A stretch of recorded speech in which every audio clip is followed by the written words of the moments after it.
Hi there. This is another experimental video format whereby I read one of my audio essays to you. And I'd love to know if this format works.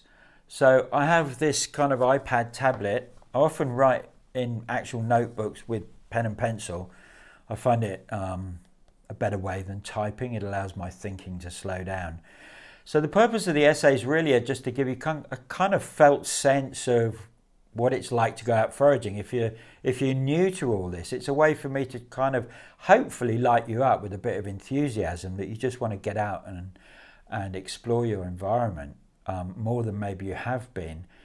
But there are also kind of teaching mechanisms as well. So although I'm observing landscape and I'm observing plants, I'm observing the ecosystem and I'm doing all this kind of stuff, things float up, they percolate up. I mean, I can go on and on for hours about, what are the way the human animal interfaces with the rest of the ecosystem in a way whereby we might not have come across if we've been brought up in Western culture.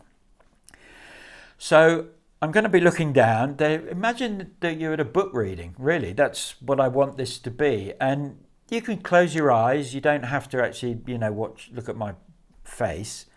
They're more like sinking into the words and the vibe that comes over. Usually, most of the time, I'm really like as optimistic and positive about life and everything, and sometimes it goes a little bit bleak. This is a little bit bleak, not in a heavy way. You're not going to slit your throat by the end of the essay. At least I bloody hope you're not. But it's just things to ponder. So it's really kind of, this is what goes on for me. I was out yesterday, it was pouring with rain, and this came out of me. It's called Know Your Place. I step out, dodge rain showers, and am struck by the high river level.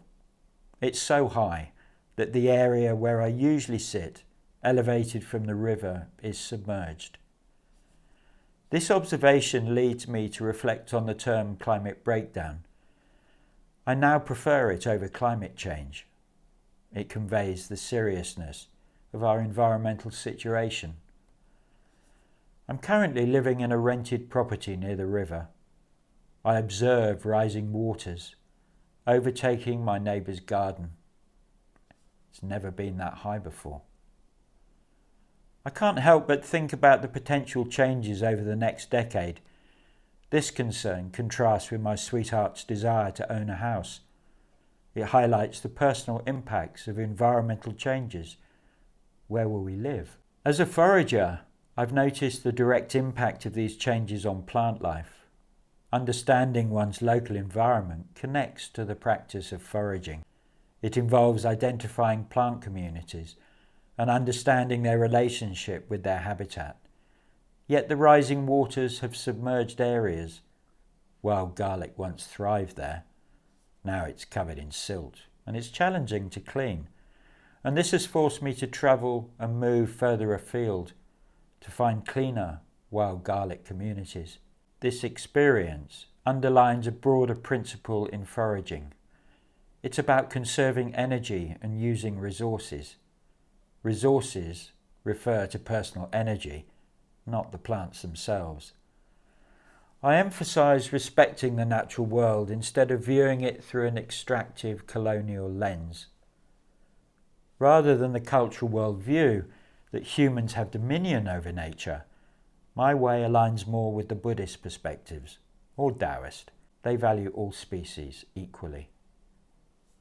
For those interested in foraging, I recommend starting with the abundant species in your area. For example, nettles and dandelions and wild garlic. Lesser celandine at this time of year is a good choice.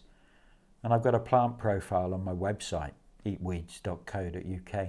However, climate breakdown makes the availability of these plants often unpredictable. So I have a monthly foraging calendar on my site as well. In conclusion, as we start this new year, I encourage aspiring foragers to list the top 10 plants they want to find. Only focus on plants that are plentiful, then get outside and map them. Someone this morning recommended What 3 Words app, which actually is really good because it takes you to within 3 meters when you save a place. But I have something important that I want to make very clear to you. Never harvest continually from a single plant community. You'll kill it. Instead, rotate your gathering. So, map as many locations of a specific plant as possible. And this practice fosters a deeper connection with nature. Have a good day.